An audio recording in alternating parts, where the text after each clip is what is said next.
Hello, everyone. Welcome to the Newsbrowse News broadcast.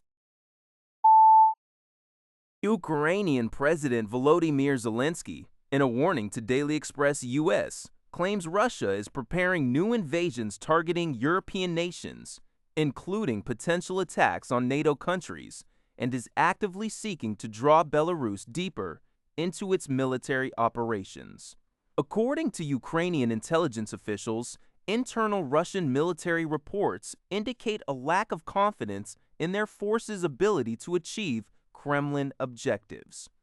Despite these assessments, Moscow is reportedly pushing to escalate its offensive operations and conduct large-scale troop mobilizations from major cities like Moscow and St. Petersburg.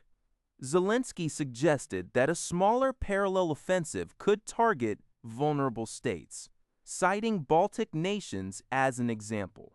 He emphasized that if Baltic states were attacked, NATO members would have no choice but to unite and respond to preserve the alliance's integrity.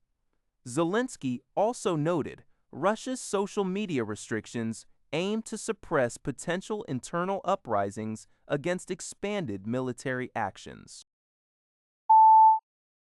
NHK reports that U.S. President Donald Trump is being briefed on potential new military action against Iran, despite his reported preference for naval blockades over airstrikes. According to news website Axios, the military is preparing for a short and powerful wave of strikes, with the aim of compelling Tehran to show greater flexibility on the nuclear issue.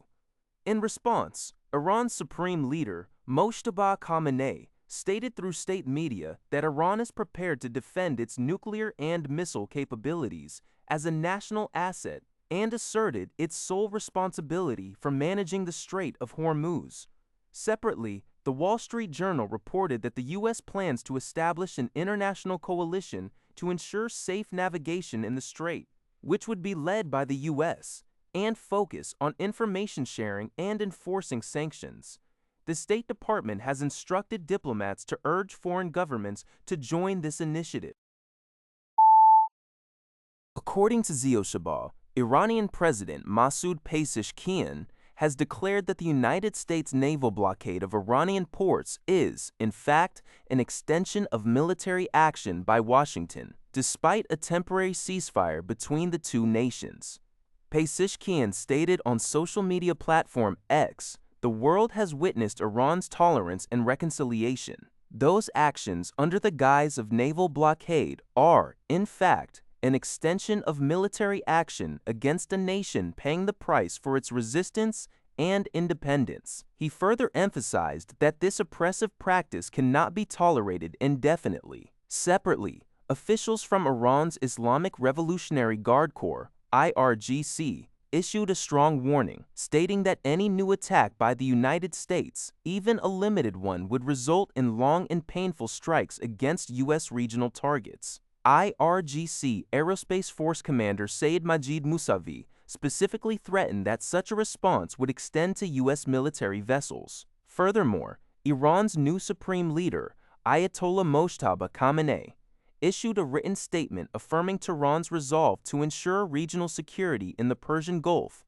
and to eliminate what he termed hostile forces' abuse of this waterway. The article also mentioned air defense alarms in parts of Tehran on April 30th, with defense forces engaging small reconnaissance drones. According to the Epoch Times, the United States is moving to establish new dollar currency swap centers with key allies in the Persian Gulf and Asia. U.S. Treasury Secretary Scott Bessent announced this initiative, explaining its purpose is to maintain order in dollar financing markets, prevent disorderly selling of U.S. assets, and ultimately reinforce the dollar's global standing.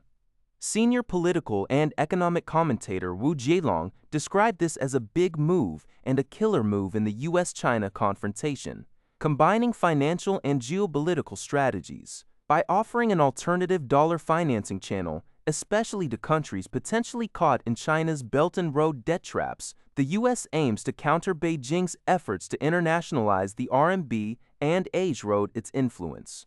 The strategy also seeks to attract significant petrodollar surpluses from Middle Eastern nations to help finance the growing U.S. national debt, leveraging strong alliances built, in part, by former President Trump's past engagements that secured massive investments in U.S. industry. The South Korean Army is set to implement an ambitious plan to train 500,000 drone troops, recognizing the rapidly evolving role of drones in modern warfare. Army Chief of Staff Gen. Kim Gyu-ha announced this initiative, highlighting the goal of treating drones as personal firearms, enabling all combat personnel to operate them freely. The training will expand beyond surveillance and reconnaissance to include strike missions and sustainment support operations, drawing lessons from recent conflicts like the Russia-Ukraine war. The Army has already introduced approximately 11,000 commercial drones for training and intends to increase this number to about 50,000 by 2029, aiming for each squad to have one training drone. Officials clarified that the 500,000 drone troops figure is symbolic, signifying the widespread integration of drone operation skills throughout the military force rather than a literal troop count. Additionally, General Kim discussed the gradual implementation of an AI-based scientific guard system projected for full capability around 2040, and efforts to rebuild public trust in the military, according to UPI. That's all for this video. Thank you for watching. See you in the next video.